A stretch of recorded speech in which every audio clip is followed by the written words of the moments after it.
We are live, fans, once again on the Cheap Heat Productions podcast network.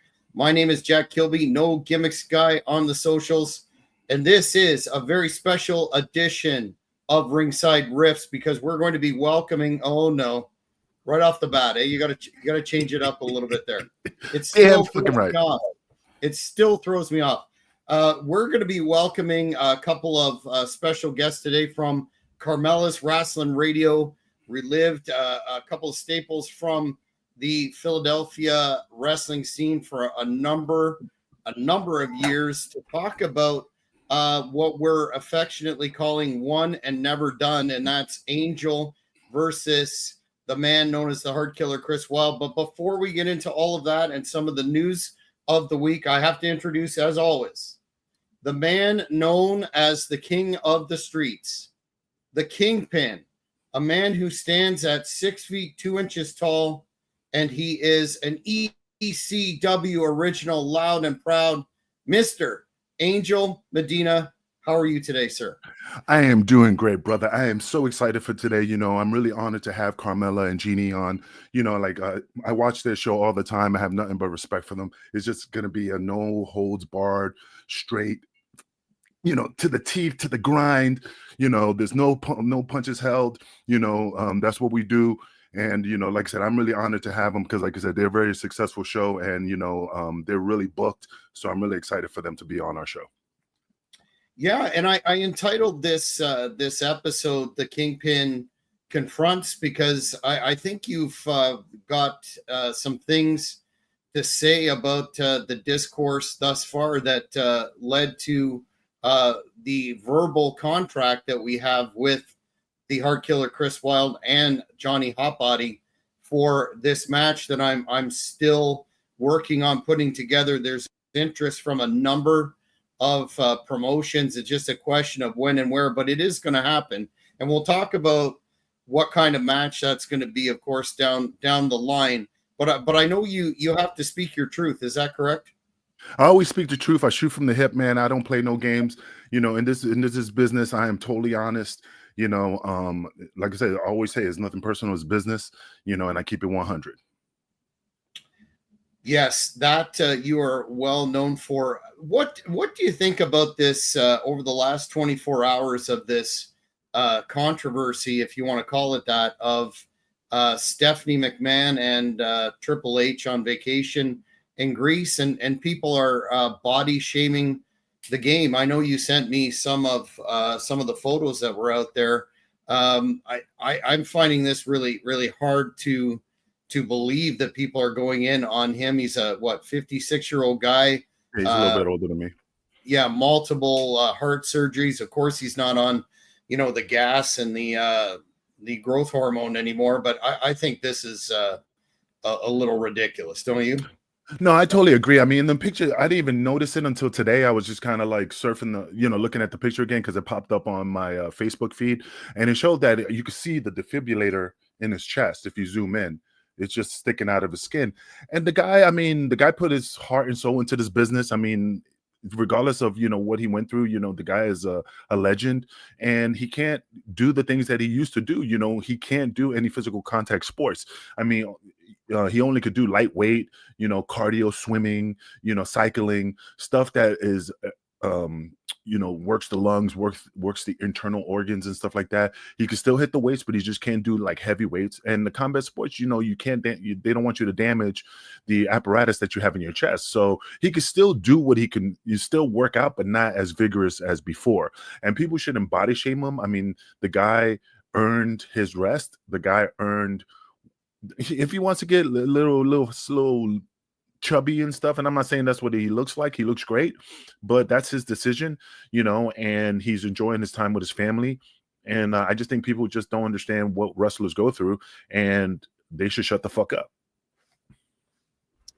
Speaking of body shaming, what are you making about this massive push from a favorite topic of discussion on this channel? Every week we do Riders Rasslin Review with the Big Bad Wolf, J.R. Ryder, and Morris Shortall, the godfather of Cheap Heat Productions. But what's with this push with Sami Zayn? Is this to far off in the future where he humbles Brock and gets that world title put on him. It seems to me that he is a favorite of Triple H, and they're talking about his destiny being world champion. I just don't get the Sami Zayn deal. Do you?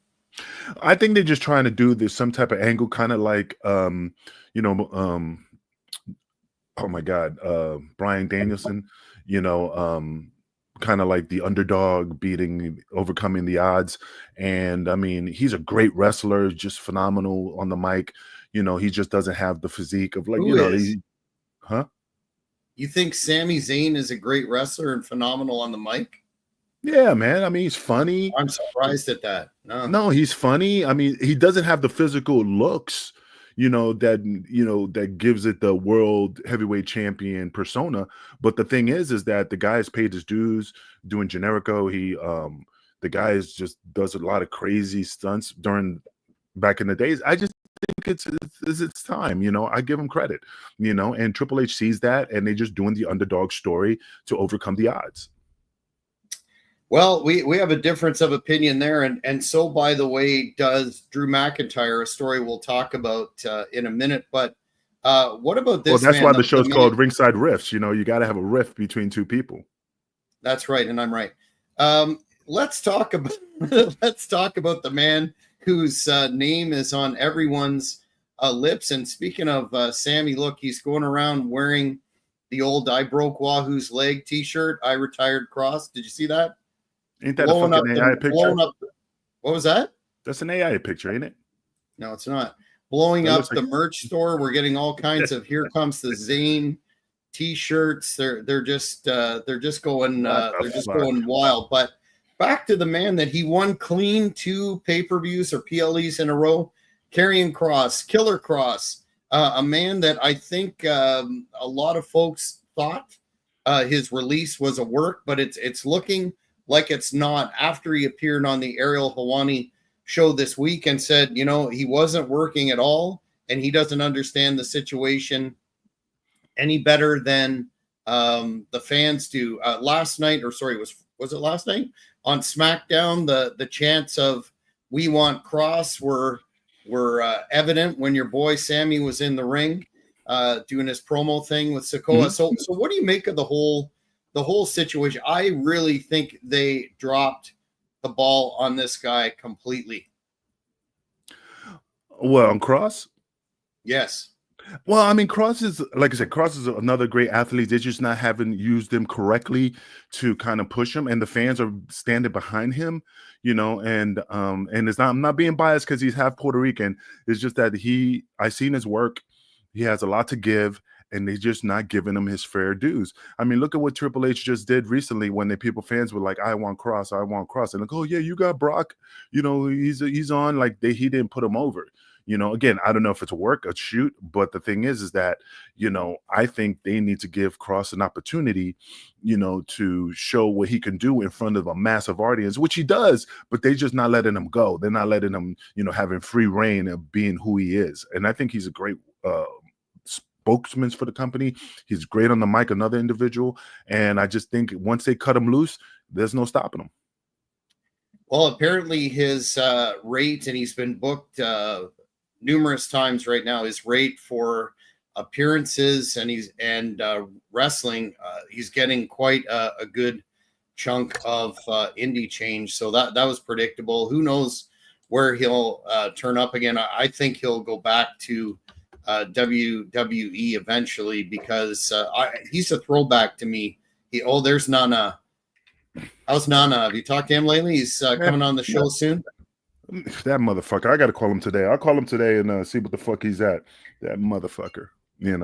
We need Swerve on here too. In terms of being a throwback, that he actually looks like a wrestler, and for some reason that he politically he must have run afoul of some of the higher ups there. But I still think with this fan support, they'll bring him back, and he'll sell more merch. But I think And regardless of the fact, he could go somewhere else, man. He could go to TNA and get a massive push, and then TKO was come out of nowhere kissing his ass, giving him a lot of money, and then still don't use him correctly, because that's what they do. They wanted to hire Omega, and they'll give him a push for a couple months. You know what I mean? Give him a little taste, and then all of a sudden he fizzles out, and like, oh, it's just that we're just overbooked. We have too many people. They have their favorites. Mm-hmm. And in the meantime, like you said, we have Sami Zayn. Here comes the Zayn, the beater of worlds, who's just lighting up the merch. The T-shirts are going to be sold out in no time. So that's I guess that's a good thing if you like them.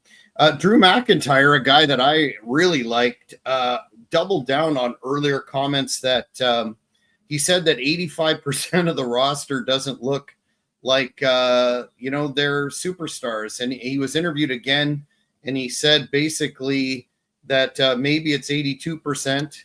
And he said you have to really pay your dues to be at the top of your game in WWE. And he said, get in the damn gym. You got the free time in the world. You get a bunch of money. Now everybody makes money. Now get no freaking excuse for sitting on your couch to eat pizza.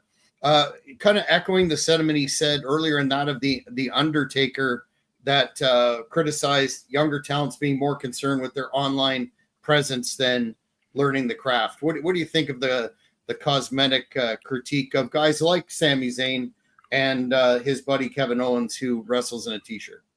Well, the problem is that in this profession, back in the days, pro wrestlers were bigger than life, and we were superheroes, and we stood tall, and it's just that now that the workers that you're looking at look like average Joes, backyard wrestlers. I'm not knocking them. It's just if you're making all this money, you need to invest in yourself. Just like any type of corporation, any type of business, you need to put your money back into your product, and you're the product. You have to represent yourself. I mean, there's some individuals, like Wahoo McDaniels, individuals that are fat, that's part of their gimmick, which is fine. I mean, you have those anomalies, but if you look at everybody back in the days, from the Ric Flairs to the Hogans to the Stings, the Pillmans, you're looking at those individuals and you see that they look like physical specimens and look like they just superheroes, and you have to give the fans that illusion. You don't go to a strip club and look at fat chicks and throw your money at them, right? You're not gonna say, it's the truth. You're not gonna sit there and go, oh, this chick is hot with a saggy titties, ass all hanging, all the cottage cheese on it. They go to the gym, they work out, they take Pilates, they do all the stuff to make themselves valuable, and to the company, to the club, because the club makes money, you make money, and the more the fans enjoy your work, they're going to keep coming and spending more money. So it's a give and take business. I believe Kingpin, they're called gentlemen's clubs. Titty bars. Not I don't know what you call them in Canada. Well, jiggly. We don't have many in Canada because we prefer to go to the theater. The last news story is about another one of your boys, Paul Heyman, the man who always reaches out to you and wishes you a happy birthday, who put the Baldies together and really pushed the team. He says that the WWE universe has to just accept Unreal as part of the platform by which WWE is Disney-fied. Actually, he was referring to himself there. I'll read you the quote. He says, "It's a reality of the industry today that I have to accept. I grew up in the business at a time where if you're in a bar and someone walks up to you and says, you're in that fake wrestling business," notice the Southern accent when I say it, no offense to all people from the South, but if you didn't swing, if you didn't defend the business and somebody else sees it or finds out about it, you're catching an ass kicking and you're getting shipped out of the territory. I have to accept Unreal as part of the platform by which Disney-fied is WWE and picks up the streaming deal on ESPN. I look at it like this.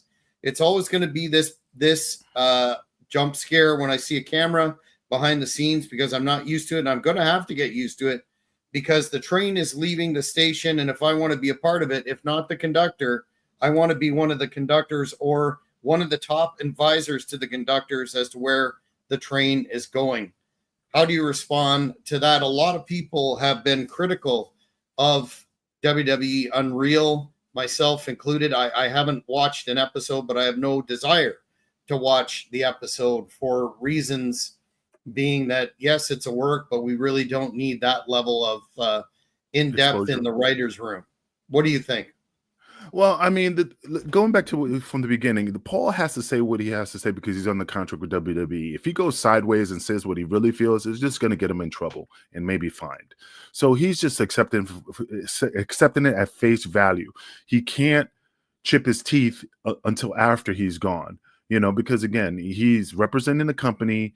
You don't want to put no negative light into the company. He's the bottom tier guy, meaning, in the corporation, CEOs, MMOs, whatever they call them, all those company bigwigs. So, yeah, he's going to tell them. And then you never know what they say. Hey, you need to say this. You need to, because people take what you say as gospel. So that's the situation. So I don't think that's what Paul believes. I just think that's what Paul has to say. You're likely right, and you certainly know him better than I do. He's a company guy now, as is CM Punk. We're going to bring on Carmela and Jeannie very soon, but we want to talk about what is shaping up to be the Kingpin's last great run tour. If you have paid attention to former episodes, we're talking about going into 2026 with a number of dates to put yourself going out on a high note. I can see right now you're hitting that cardio. You're in the best shape that you've been. You absolutely destroyed that Ungrateful Super Crazy at One and Done in Philly. And you've got a big match coming up, and that would be One and Never Done, the Kingpin versus the Heart Killer. And what we're demanding will be a hardcore match. It's just a question of when and where, but the preamble to this is that it all started on Carmela's show, and we're going to bring on Carmela and Jeannie, the co-host, to talk about that and their show in general right now. So welcoming to the stage, Carmela and Jeannie, thanks for coming on the show today. Absolutely. Hi, thank you. Thank you for having us. Yeah, absolutely. I really appreciate you guys showing up. Don't listen to Jack. He doesn't count. Anything I say matters. So the thing is, it's an honor to have you on. I mean, I watch your show all the time, even though I don't make no comments. Always remember the Kingpin's watching. So, but your shows are always great, and I like them. Thank you. Carmela, if you could start by talking about your I know I interviewed you in depth on another channel, but not for Cheap Heat. Could you talk about your involvement that goes way back in the business in Philadelphia, especially? Okay, before we do that, if you don't mind, I was listening to what you were saying. This guy here is like one of the favorites in the world. I absolutely love this kid, Will Ospreay. If you can get Swerve Strickland, you better get Will Ospreay, okay? Because if they're under contract, there's nothing you can do, but I would love to have him on my podcast. Anyway, aside from that, okay, when I was a little girl, my parents were heavily involved in wrestling, mostly with two-ton Tony Galento. He was a boxing referee. They were very good friends. He was friends with a lot of the older people. Blah, blah, blah. One thing led to another, and we were at wrestling one night, and in the Philadelphia arena, actually, and my mom and dad were there, and some of the wrestlers back then, and Angel, I think this precedes you even. The wrestlers were like, foraging for themselves, eating out of cans, sleeping in their car, whatever. And they had to take a train to the next town the next day, and they didn't know what to do, where to go. There was no help. There was nobody. Once you're done, goodbye. Whatever you do when you leave that door is your business. So my mom and dad were like, well, my mom especially, well, why don't you come to our house and, we'll feed you and we'll hang out and whatever. And then we'll take you to the train station the next day, no biggie. So they were so excited. And the first two people were Tony Parisi, who was also Tony Pugliese, and Louis Cerdan, Gino Brito. So they came to my house, and my mom made this big dinner, blah, blah, blah. One thing led to another. We wound up finding out that they're both exceptional opera singers. They both started singing during the night. My whole neighborhood came in at 3 o'clock in the morning. Anyway, that's how it started. It started with that particular issue. As time went on, the wrestlers like used my house as a hangout. They were always there. And then my mom, God bless her, passed away when I was 20 years old. By the time I was 21, I had lost everybody. And I started doing it. So then I got involved. And then I started doing wrestlers coming to my house for dinner, and it got bigger and bigger and bigger. I never got an invite. I didn't know you. You depending on how nice you are, you can have an invite. How's that?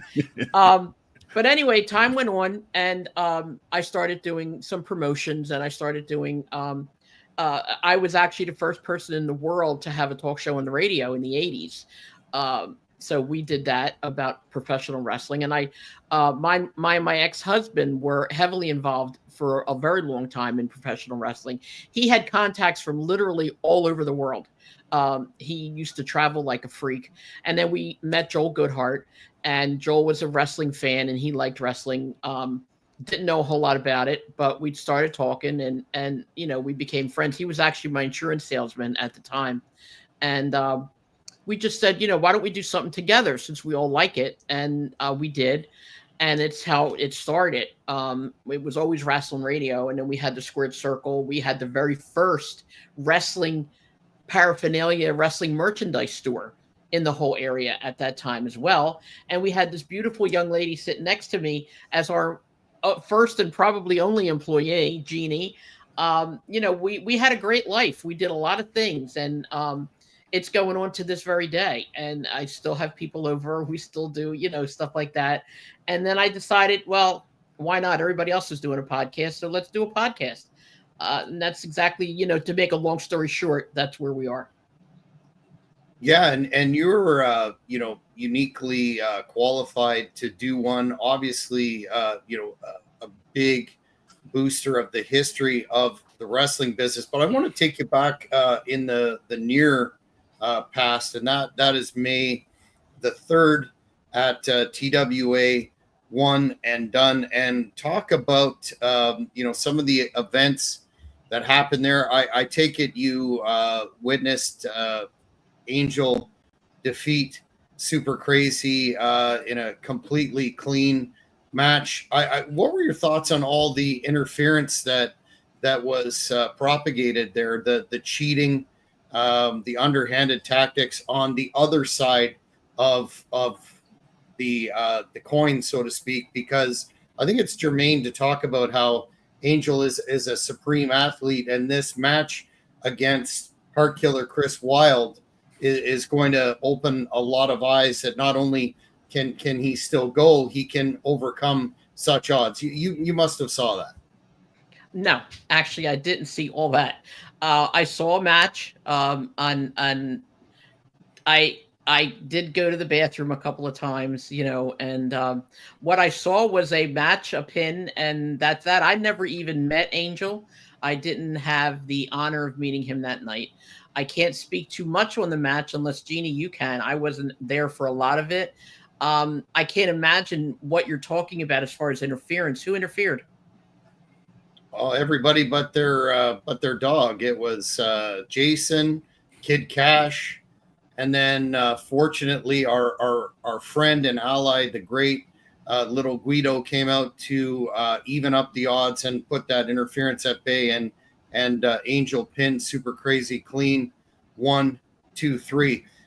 In terms of the issue that really sparked a lot of this controversy between Angel, myself, and Johnny Hotbody, the great legend, the ECW original. There he is in his prime, wearing the first tag team, and he was a former TV champion.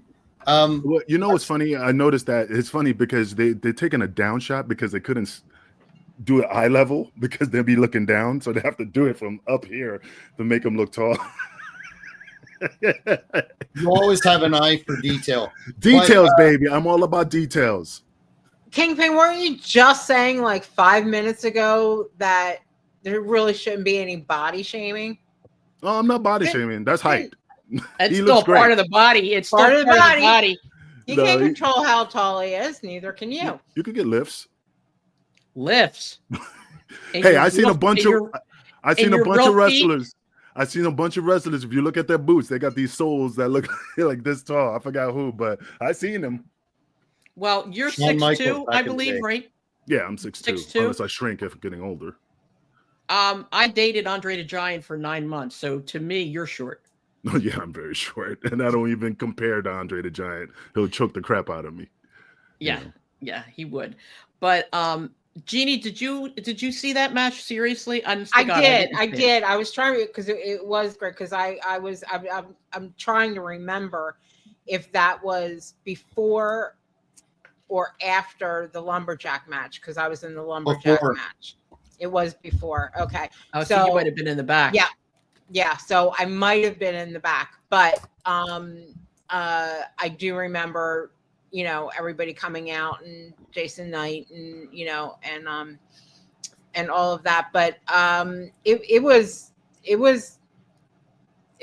big, it was a really brawl. It was a brawl. It was chaos. It was very chaotic from what I remember. Yeah, it was very chaotic. And you know, the funny thing about that match, and I'm being 100% honest, like I said, I always shoot from the hip. I didn't feel like I was 100%. You know, I didn't feel on point, you know, so I was really nervous for that match because you were a later addition, right? You were like, correct, because it was like last minute, like Hannibal, and I didn't. This was last minute, no time to get my mind right, whatever, do cardio, do whatever, just to get your mind at that level. I'm telling you, I'm not lying. I was completely nervous. I just didn't feel 100%. I mean, I squeezed the win. That's my opinion. I squeezed the win. I don't feel confident enough to say that I overpowered Crazy or took him to the hill and back, but I just lucked it out. That's honest.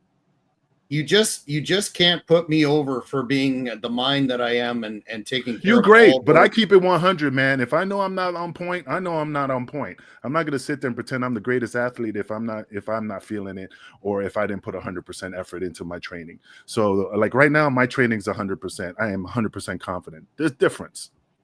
Well, that's the way it should be, I believe.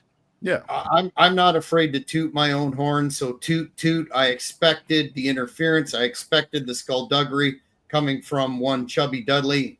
He didn't disappoint, but I had that all figured out. But let's move on, Carmela, to the controversial aspect of this that really started what we're talking about today, and that was the banner drop or unfurling or whatever you want to call it.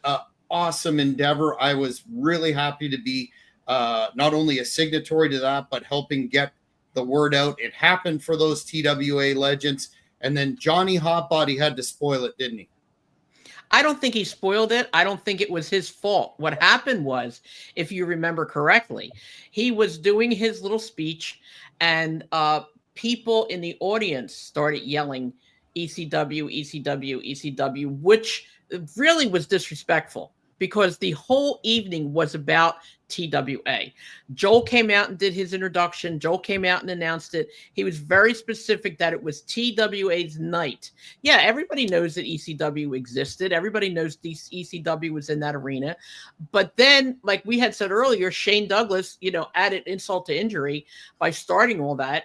Johnny felt disrespected, okay? And he felt as though the gentlemen that were there to be honored were disrespected. He felt that the banner was disrespected. And you know as well as I do, Johnny is never at a loss for words. So out came the FECW, and there you go. And then I can't say that I blame him, because in a controversial avenue that he was walking down, I was there. I saw it. That I did see. And, you know, I mean, I'm not one for, like, you know, certain words are not, you know, right. If you're going to curb what you say a little bit, you know, Jeannie can tell you certain words I don't want to hear, certain words I'd never say.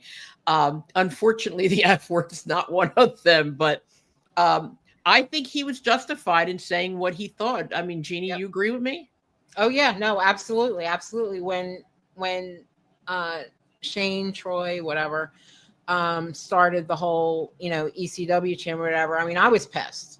Yeah. I mean, I understood it because he was a part of ECW and they were back in the ECW arena, and I understood it, but I didn't like it because this was about TWA, not ECW.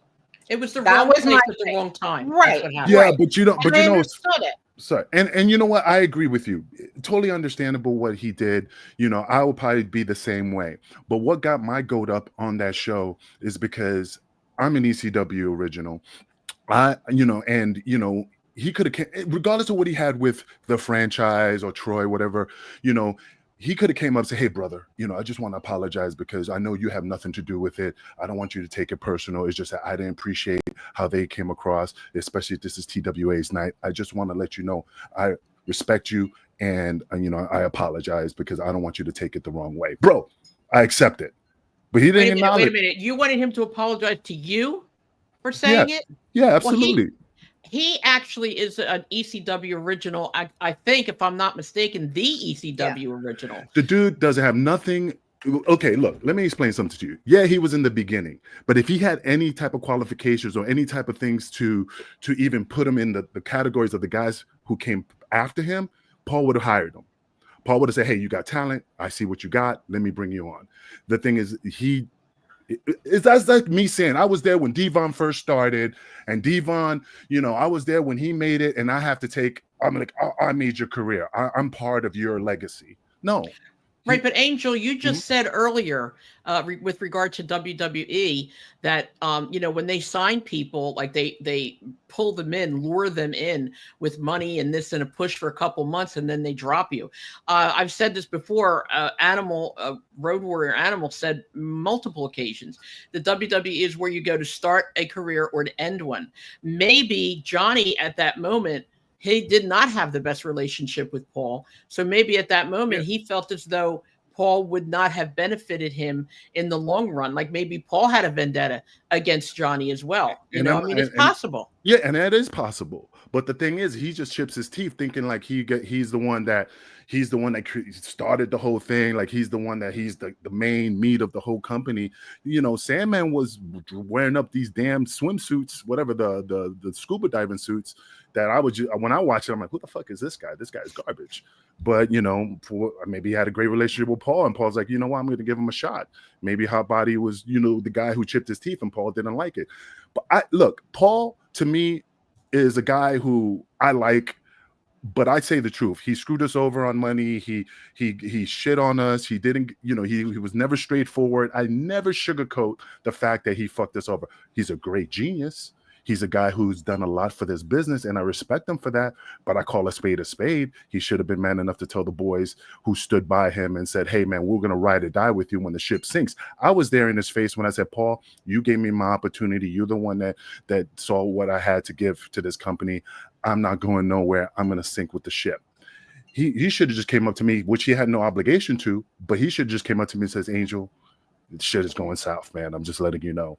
I don't have the money to pay you." He just kept giving us these pep talks, these Spartacus speeches. We're gonna win. The 300, and everybody's screaming and like gassed up. And then the next day, yo, where the fuck is Paul? Excuse, I dropped the F-bomb. Like, where the fuck is Paul? And he disappeared. Said a few other words that I think are worse, but go ahead. Oh, I don't even know what I say. I always shoot. I do. But the thing is, like I said, I have nothing against Hot Body. The thing about him is that he didn't know what transpired in the TWA situation. Yeah, Goodhart's a great guy. Goodhart is a guy who but he screwed the boys over with the Monopoly money. I wasn't even part of that. Crazy wanted me to go talk to him and say, "Hey, can you get my money? Because he gave me this." And I'm like, "Crazy, you want really? I just don't feel comfortable speaking. I can't speak English very well." So I go up to him and I told him nicely, "Hey, I'm here for Super Crazy." And he caught an attitude with me. "Oh, there's a deal made," and he snatches the thing out of my hand, and I'm like, "What the fuck?" Excuse again. And I was just like, "Okay, whatever." And then as I find out, he's like, "What is this money, this Monopoly money that's going around? You don't pay nobody unless you talk to me about it. Hey, Angel, this is the deal. This is what we're going to do. We're going to pay you with these coupons. And at the end of the night, you turn them in, and I give you cash. I'm just trying to keep a record." Everybody that I spoke to, which had nothing to do with me, because my deal with Jack was like, where's this Monopoly money coming from? Missy Hyde takes off because she got insulted. So I just said what I said. That was wrong. he should have been straightforward. Regardless if he's a great promoter, regardless of what he's done in this business, I am not taking that away from him. But we're all people. We're here in this business to make money, to support our families. And if you have an agreement with somebody, don't twist it to something else and give them something that you didn't talk about. And then Hot Body's chipping his teeth, telling people like, well, everybody should respect him. Who the fuck is, again, who the hell are these guys? And who, all this stuff. And I'm like, dude, you don't even know the story. You just chipping your teeth because you have a loyalty to the guy because he gave you your opportunity. Fine, man. But don't disrespect the other guys because they don't see your viewpoint. Just because you got paid cash, or maybe you're so tight with him and you love him to death. But no, I don't have that love for the guy. I don't know the guy. Never worked for the guy. Like I said, have nothing against them. But I'm not going to sit there and go, yeah, you're right. Oh, I'll take this and be short, because after those old guys don't know how much, when they get in those the TWA bucks and then they turn it in, they don't know how much they're making. By the end of the night, they're like, well, did I make 600? Did I make 800? And then you get paid 500. Then you go back home to Tennessee or Texas and you go, wait a minute, I'm short. And then he's going to say, no, that's not what we agreed upon. And like I said, it was Chubby that came to the rescue. That is a great promoter. The way people came to him and spoke to him, he was like, I totally understand. Let me figure it out. Let me help you, not with an attitude. And that's what Goodhart, that's how it started. He copped an attitude because he got offended because people questioned him and he didn't want to be questioned. Well, I think part of that, excuse me a minute, I think part of that stems on the fact that, and this is something that a lot of people don't know, that morning, a lot of wrestlers who, in my opinion, my opinion is, I agree with you as far as if you're going to do something, say what you're going to do and follow through with it. I've always been that way. We've had wrestlers work for us. And I mean, I've actually told wrestlers to their faces while I was handing them the money that we had agreed on, that you suck.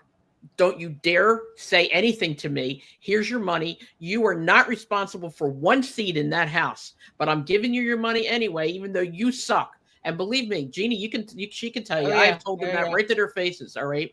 But that morning, a lot of wrestlers went to Bay, and are like, well, can I have my money early? Can I have this early? Instead of even coming to the con, they're like, can we get paid, all of it now? And I'm like, why? So that you can decide to leave and not do your part. And, so needless to say, I'm not defending Joel. It was a very harsh day, very harsh day. He had come along with a lot of things. Now, from what I understand, and I have no proof, I wasn't part of the promotion itself. I do understand, though, that everybody did ultimately get their money. So I mean, so that, as far as that goes, how it went about is one thing, but everybody did wind up getting what was owed to them. Yeah, and see, Jeannie, if you explain, like, just how you explained it to any person, just like if I did your show and I said, hey, I can't make it because something came, but you go, okay, let's reschedule. But what if I did a no-show? You're going to be like, regardless if Angel's a nice guy, regardless if he's whatever, he disrespected me, but not even telling me I'm not going to be on my show. I made time for the guy. So you're going to get offended. But if I come out chipping my teeth like, man, this and that, I'm the Kingpin, I'm the guy who runs the streets, she does what I say, I'm the one that makes the show. Who am I? Like, how the hell? You're going to be upset and go, wait a minute, buddy. And that's how it transpires. And, and Hot Body, like I said, I have nothing against him. I respect him as a wrestler. And he's talking about, I'm nobody. I'm the bottom tier.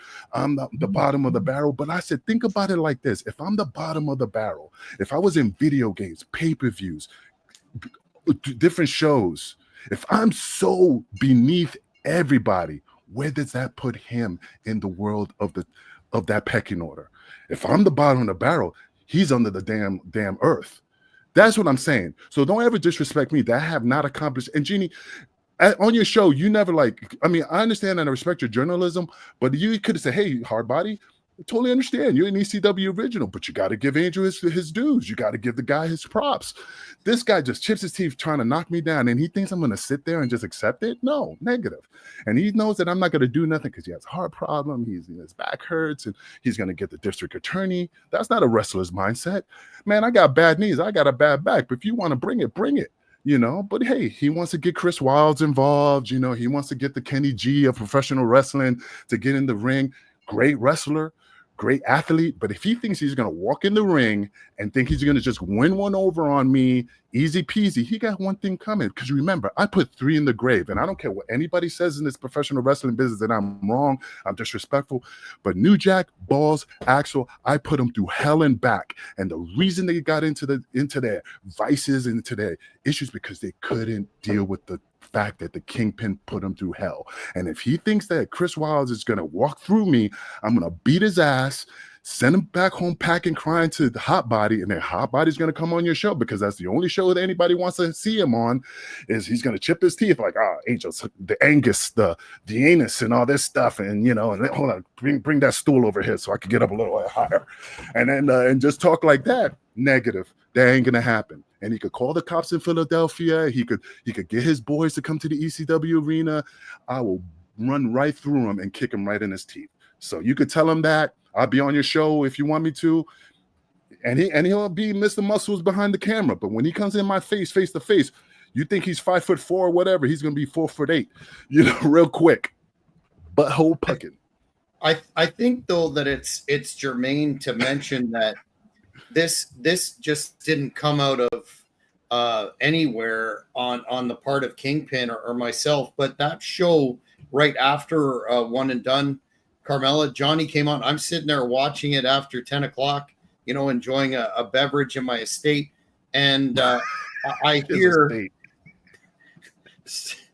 I have an estate too. I have an estate sale.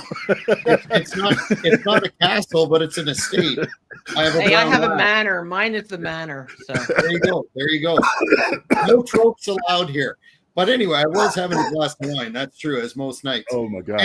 And I heard Johnny come on there, and first of all, the first name out of his mouth that he was besmirching was me, and he didn't even get it right. He got my name wrong. And then the next thing he's going in on Angel. And when Angel saw it, he's like, what is this all about? So Johnny really did draw first blood in this matter. And then I hate to point out the elephant in the room, but look at this. This is how you advertised coming on this show. And you said, Chris Wilde is going to defend Johnny Hotbot, et cetera, from Angel's verbal attacks. So I think honestly, in terms of the narrative, the way that it's been spun, and quite frankly, the last time I was on your show, I left because I feel I was being disrespected. I think if this is about respect, that really Johnny drew first blood, and now Mr. Heart Killer, who, if you're watching, stop ducking me, pick up the phone, let's get this going, because there's a couple of promotions that want the match. I'm beginning to think both of them are afraid of the Kingpin. Well, wait a minute. Let me ask you a question. I'm sorry, Jeannie, you were going to say something? No, go ahead. All right. When Johnny came on our show, he was already loaded for bear. Okay. So something had to transpire prior to his coming on the show. Okay. So I don't know, unless he heard something on your show or somewhere else where Angel said something about him. He didn't come on our show, and it wasn't started that way. He was already loaded when he came on. So he already had something going on, that he was told something about a cheesesteak store, and something about I'll cross the lines and I'll come over, I'll cross state lines and stuff like that. None of that happened on my show. I think that was the second time. I think the first show, and don't quote me on it, but I think the first show, I think chipped my teeth in regards of him, the ECW situation about, the fans chatting. And I think after the fact that the cheesesteaks came after your show. Don't quote me on it. We probably have to run the Carfax and look at it, but I think that's how it played off. Jeannie, do you remember that? What's wrong with cheesesteaks? Yeah. Well, no, because it was said on, I think it was your show, Jack, that Angel was saying how, he's, he was nothing, and he actually, he fries up the cheesesteaks at his cheesesteak store or something like that. Yeah, I just think, like I said, I think he was the ribbing ECW them or whatever, yeah. and he heard it, and he was I think was that pissed. I don't know. Maybe look, Jack, if you can. I think honestly, and if I'm mistaken, I'm mistaken. But I think that might have happened before our show, because, like I said, when he came on that show, it did. Because, like I said, I'm sorry, Carmela, you're right. It happened before because Jack brought up the story about the ECW chants, and I think I chipped my teeth about it. Then you had your show. He went off that. Then in the next show, my show. Right. I went with the cheesecake story. I mean, again, we have to run the whole audio thing to see if it's true, but I think that's how it transpired. Right. So that's what I think happened. And the thing is, and you have to understand something as far as Johnny Hotbody goes. I can honestly tell you, I don't know Johnny Hotbody for 50, 60 years like I know a lot of other people. All right. I met Johnny Hotbody, I'd say maybe 10 or so years ago. And to me personally, he's always been extremely respectful. He's always been very kind, and he has been through the ringer in a lot of different ways. Now, when you have to, and I'm not saying this is right or wrong. I'm only telling you what I'm telling you. When he, and Jeannie was saying this morning on our show, when he feels like something that he honors or he loves or, whatever has been disrespected, that's how he just shoots out. Okay. And we were talking about how Jeannie can be hard-hearted Hannah and I can be Kat and all this stuff. But I think what happened was he had the venue to vent, and he vented. And then that's how we're, wait a minute, Johnny, like what happened? What happened? Because he had called me on the phone as well, very extremely upset. And he said if he was in his prime, he wouldn't have to get somebody else to wrestle for him. He'd be able to take care of his own business. And how old is he? It makes it seem like he's 80 or something. He's definitely not. He's younger than me. I'm 53. I even give him 57. If you give or take. I mean, I don't think he's 60 yet. I mean, I'm 68. So I don't believe it. And also that comment, like you're 50, 60 years. I mean, you're like what, in your 40s, 30s, you're kind of like fibbing on yourself. I could be your mother, honey. Big time. But yeah, it's 68 years old. And, he's also been through the mill. He's been through a lot. And as far as his health goes, I'm going to be very honest with you. I had this incident at my job the other day. Sometimes when you get to a point where people are so aware of your health issues or so aware of what a particular thing that's going on in your life, maybe it's not right, but you let them in. I did. And then all of a sudden you hear, people making fun of what you let them in on. Like, a lot of times, like with me, as an example, I have arthritis. I have, bilateral knee replacements. I have a shoulder replacement. I have 2 spinal fusions. All right, fine. I hurt a lot, and especially when the weather changes and this and that. Some people were like, oh God, it's going to rain tomorrow. It looks like Carmela's not coming in. That's disrespectful. It really is. And I think that part of that, him feeling disrespected, was the fact that he was made fun of, but was not able to physically counteract. And I think that had a lot to do with it. He felt like he could not come out of himself white like he wanted to. And that's why he felt like he needed some kind of representation, hence where Chris Wilde comes into the picture. And, and I didn't know, Hot Body Short Stack had physical ailments. I didn't know until he brought it up on your show. And that's the only reason I knew about it. So I didn't even make fun of him about that, But again, by the way, I'm overweight too. I'm just letting you know. Just wanted to put that out there because you did mention a lot of fatty people, and that's I'm fat really too. Nice. I'm not perfect either. I got that poofa. That's not a really cool word to use in cottage cheese and all that stuff. And the stripper thing, yeah, and the T word hanging, that was not very nice. Not very nice at all. Well, Angel speaks his mind, man. I don't. You can speak your mind all you want. I do too. There you go. I like that. There's no issues about that. And that's why this program is designed to provide Angel with a forum to shoot from the hip, so to speak. But let's talk about what we need to do next for this. We've been on each other's shows. Now I think it's time for Angel to have a one-on-one, a discussion with Mr. Hotbody and this man. this man Chris Wilde, because let's tell it like it is, Yeah. Angel. I think you should smarten the people up to what you were saying. No disrespect against Chris Wilde. He's a fantastic hardcore athlete. I was very impressed with what he did with Breaker Morant in One and Done. But you were saying to me that you think you credited him for having too much smarts because you told him, don't take this match. It's not going to be worth it. And lo and behold, he has taken the match. Well, the thing is that, look, again, I separate the two. He's a great talent. I will tell you if the guy sucks. Hot body, great talent. But I'm not going to sit here and, like, oh, well, hey, man, kudos to the guy. Because the thing is, Chris Wilde is taking up something that he has nothing to do with it. I don't know why he wants to be part of this situation. I don't know what because he thinks he could beat the Kingpin and that'll be another notch in his belt, which probably will not happen.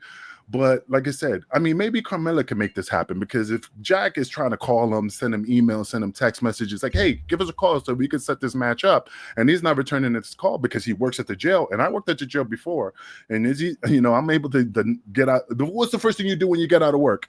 Get on your phone. Who texted me? Who hollered at me? So that means he's avoiding me. I mean, that's my perspective, because if that was the case, yeah, let's make this happen. So Carmela, if you will honor me, if you will reach out to him, because it looks like you have better access, tell that Kenny G get his, little fluke going on, and just, let's get this match going, man. I'm ready to kick some butt. I think his main purpose in doing this was respect for Johnny Hotbody and defending Johnny Hotbody. That's why he said yes. But I said to Jack before the show actually aired that I would reach out to him today, actually, because we were actually trying to help Jack also come up with a venue. So we're going to do the best we can to reach out to Chris Wilde as well, and see what he has to say. And Angel, I would absolutely love to have you on my show. Absolutely, positively, 100%. And if you'd like. Yes. No, I appreciate, really, I mean that. And if you want to do it on Jack's show, you want to do it on our show, it's fine with me. Whatever. I'm be honored to be on your show. I love your show. Like I said, you guys are wonderful. You shoot from the hip like I do. I know I drop the curses a lot. It's just that's how I'm just ingrained. I do apologize. Like I said, I'm a man that said, says apology. It's just hard for me not to curse. So, and you call me out, I'm like, oops, but it's the truth. That's just who I am. But I'd be honored to be on your show. No, thank you. I'd be honored too, but it's not even that. We have had so many curses on our show, right, Jeannie? Jeannie curses on our show. Yeah. So, but it's just I have. This is going to sound really stupid, and I'm going to say it anyway. But I have reservations about certain things that are said, certain ways that they're said. I don't like body shaming in any way, shape, or form, because I've had that all my life. And people don't take the time to understand anything about anybody else's life. They just want, like, you were saying about Triple H and Stephanie, like, who has the right? I mean, nobody has the right to say anything about him. You make the money he makes. You've done the promotions he's done. You've wrestled the matches he's wrestled. You've been through the surgery he's been through. Then you can speak. You know what I mean? Like, somebody made a comment about they can't believe that he's wearing the same trunks he wore 20 years ago. Who cares? Like, is this really taking food out of your mouth? Who really pays attention to the trunks you wear? That's the weirdest part. Yeah, how do you remember somebody else's trunks from 20 years ago? They put the two pictures together. Yeah, we're going to have to make one exception to that, Carmela, and I agree. But one of the matches upcoming on Angel's Last Great Run tour is an individual that spat in my face the last time we beat him. And that would be Big Daddy Roy, or as Angel likes to call him. Oh, wow. Big Daddy Oreo. Oh, hell no. No, I don't know who he is. I've never even, he's a big boy. He's a very big boy. An absolutely monstrous individual, but he's going to learn that you don't put your hands on the gentleman and get away with it. But let's schedule an appearance on your show. I think we talked about it next week, to have Mr. Hot Buddy, and please reach out to Mr. Wilde, and maybe he'll do us the pleasure of joining us. Well, it's funny. Go ahead. I'm sorry. No, you go first. You go. No, ladies first. Thank you. The funny thing about it was the last time I actually was able to reach Chris. I had been going back back and forth with him for a little while. And I think I have a little tiny something that maybe you don't have. And I said to him, honey, sweetheart, please, can you for me? You know, so I think that might be why he Oh, did and that's what I was gonna say.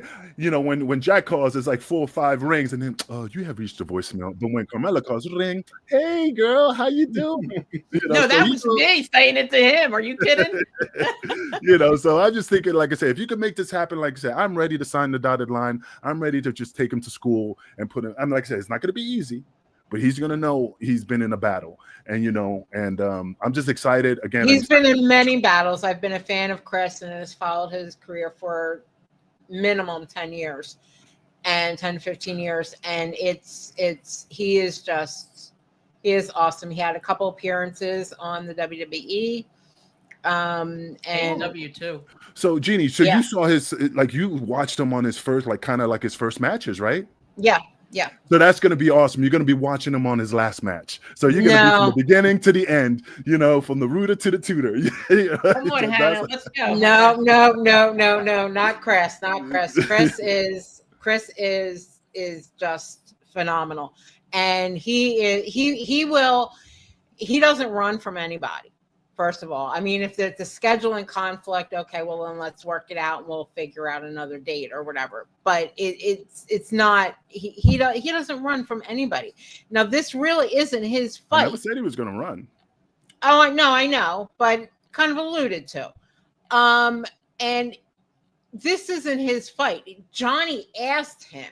He didn't say, "Hey, look, I don't like how blah, blah, blah." No. Chris was brought into this and asked, can you defend me, or can you, fight for me? And so like a Make-A-Wish Foundation. Okay. Yeah. But put it this way. He fights great, but I'm a great fighter. So those are two different things. And before I got that from Apollo Creed, if you guys wanted to know. Thought it sounded familiar. I saw it. What a cut up. But before we let you ladies go, I know you're wrestling fans and everyone's talking about the big upcoming match in the wrestling world. I got to get your prediction. When it's inevitably booked, who do you see going over here? The beater of worlds, here comes the Zayn, or Brock Lesnar? Who's your money on there? Now, you want a shoot answer or do you want a work answer? It's going to be a work answer for me. Yeah, a work answer will probably be Sami Zayn. A shoot answer is no way. Personally, I don't like Brock Lesnar. Never did, never will. Okay.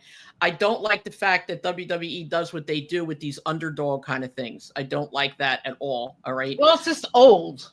It is. It's annoying. It really is annoying. Sami Zayn, I will agree with Angel. To me personally, he's a phenomenal wrestler. He is the epitome of underdog. He will let you beat the streets up with him, but then he'll come back and he never gives up. That's what he's got going for him. I don't know that it's going to be Brock Lesnar and Sami Zayn for sure. It's supposed to be John Cena and Brock Lesnar. Who knows what's going to happen? I personally have a stick up my rear end because I don't like Brock and I don't think he should have come back. That's just me. Okay. But I because of the allegations and what, absolutely, absolutely, 100%. And I'm going to say this in public and I don't care. 100%. You are named in something that is horrific. Okay. Shut the hell up. Stay home. Okay. Until you are 100% cleared, not by WWE legal, but by the real legal. Okay. Then do what you want. I can't. You don't know. It gets under my skin in the worst way. I actually got into a big fight with Johnny Hotbody on Bay Show when we recapped the WWE event. Johnny and I literally went at it where Ian was signed off. And there's certain things that I do not tolerate, and that's one of them. Any kind of abuse to anybody, whether you're a man, a woman, especially a child, absolutely not. Absolutely not. But no, I would love to see Sami Zayn get it. That's just because I don't like Brock. I just think it's going to end up like my vision is like when Brock Lesnar beat Undertaker and the fans with their mouth all open like that. I just think if he does win, that's everybody's just going to be like, "Oh, are you serious?" Exactly. But they're going to be pause happy for a minute. Right, but they're going to Yeah, be they'll happy. be happy later. They'll be happy later, Yeah. but at that moment, people go, Yeah. "Are you serious? Is that really just happened?" Because it's the shock value, you know. Yeah. But like I said, I wish if Sami Zayn the best. He's a hell of an athlete. Hopefully, he gets his turn as a heavyweight champion. Jack thinks otherwise. You know, what do you like think, I'm Jack? with Jack. I'm with Jack on that one. I was never Jeannie, what do you think? a great athlete. I mean, you know, obviously, and you know, but I never. The one thing I love about professional wrestling and all forms of sports, everybody has their favorite kind, has their favorite type. Like I've always, you know, I love me and my bad boys. You know, that's just me. you don't love me. I was just going to say, Angel, she's got to love you. So, I was never a fan of Sami Zayn. Not that he wasn't a good wrestler, just not my cup of tea. He just wasn't my cup of tea. That's all. No big deal. Brock Lesnar, same thing. I think, was he good for wrestling? I don't know. He wasn't my cup of tea, even though he was a bad boy, because I like the bad boys who can wrestle. I want to see the wrestling. I want to see, and he Brock was can't just, wrestle. No. you know, and After it was that just all F5, it's all power. he's got. After that F5, he's all blown up. You're blown up. There's nothing to do after that. You know what I'm saying? There's nothing. There's nothing there. Now, if you want to talk, no, wait a minute. What's your opinion, Jack, on Sammy? You keep shaking On your head, but Sammy? you don't say anything. Yeah. Well, notwithstanding the fact that he's a Canadian, I think he's got to be good backstage playing the politics, because is there a spot for him on Yeah, the he show? does all Yes. politics.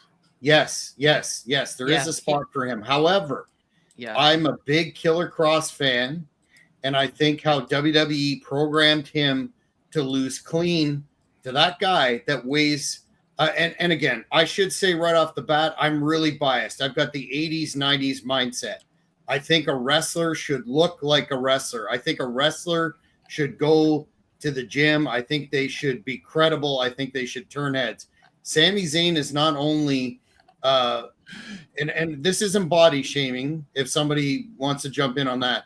Sami Zayn is not only not all that tall, he looks like he could be driving a cab. He does not obviously dedicate himself to physical fitness the way that, say, Drew McIntyre does, another guy that I'm a fan of. So I think he's overpushed. I think he's pushed down the fans' throats. And if you look at some of the backlash online, I think it's gonna turn on him. I think they've pushed him too hard, too fast, and it's gonna cost him when he starts going out there and talking about manifest destiny, like the world heavyweight title, blah blah blah, starting to drop that now. It reminds me of Luger in the NWA when he was chasing Flair for all those years. My manifest destiny is the NWA title. You could buy that, right? Sami Zayn, no. But you got to look at it like this. The thing is that I'm not knocking them, but the thing is you say a wrestler. I'm an old school guy, and I think about. But you look at the Dusty Rhodes. You know, people love Dusty Rhodes because he was the common man. You know, the common man, the guy that he was your next door neighbor. You know, hard times. In the moment, people, you know, textile workers. You know, people love that. And Sami Zayn got that look that people could relate to. And sometimes not everybody needs to be the muscle bound look, which is part of the wrestling persona. And again, we are bigger than life. But when you have the people, the anomalies, the ones that just like stand out a little bit, sometimes you got to give those guys a push, because there's other people out there that can relate to Sami Zayn. And that's what I'm just saying. In today's world, Jack, there's a lot of wrestlers that are not that 80s, 90s mindset, because I agree. I understand what you're saying. I mean, I've been involved in wrestling for 60 years, but it's like with the women, you know, it used to be, you know, you had to look like a model, and now they don't. They look like regular people, a lot of them. Some of them still do. But I think they're trying to change that perspective, which is fine. I think it's more important, the ability to wrestle, but then again, like I said before, WWE is making it so clear and so evident with this letting things out in the open. What kind of a discussion can you even have as far as that goes? WWE has put everything in writing, everything. So when you say, I hope he wins or I hope he wins. It comes out to be what does the WWE going to decide as to who wins? You know what I mean? And I think that's crazy. That's like in the AEW. I know there's a lot of people who don't like AEW. I happen to like AEW. I love Swerve Strickland. I love Tony Rose. I love Alex Windsor. I love what's her name? Baines, or I forgot, Megan Baines. Okay, my favorite is Will Ospreay. Always was, always will be. I think he is a great guy, and I think he's got humility, he's got respect, he's got character, and he doesn't look like he just walked out of a magazine. He put on a t-shirt. He looks great.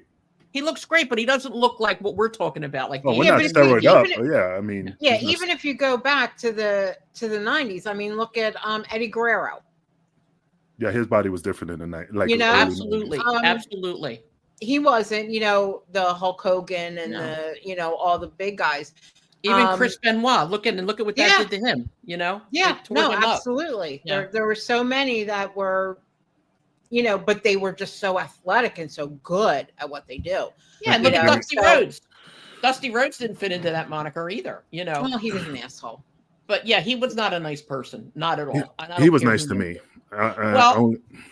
That's wonderful because he saw you in a different light. Yeah, that's what I'm saying. Because when he spoke to me, I mean, I only spoke to him like 3 times, and again, he wasn't putting me over. He just talked to me with this, like his words captivated me. Put it that way. Like I sat there and listened to him, and he was like, "It's great meeting you." He called me over. That's the thing, like when you see superstars and they don't acknowledge you, he said, "Hey kid, come here. I need to talk to you." So I mean, I heard stories. Yeah. Right. That's the same thing with Ric Flair. Ric Flair used to walk in the dressing room and introduce himself to every wrestler with modesty and with confidence.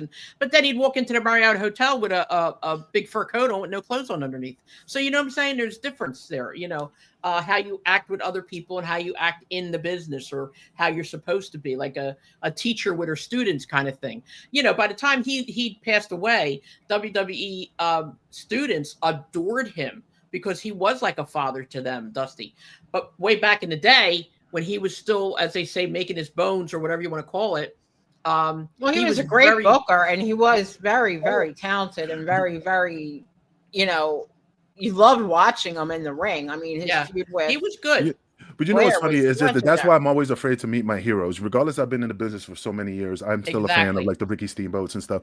And I'm always afraid to meet Ric Flair because, like, sometimes I don't want it to go sideways and ruin the image I have of him. Like Jake Roberts. I'll tell you a good story. When I first started in the business, Carmela, you need to plug your ears. But no. But when I first started in it, he was on the gimmicks, whatever he was on. And I was a young teenage, like 20, 19.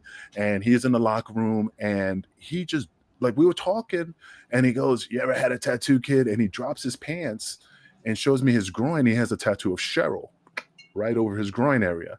And then he walks away and he goes, "Hey kids, you ever seen any roast beef?" And we're like, we're kids, my mindset's not right. And he spreads his butt.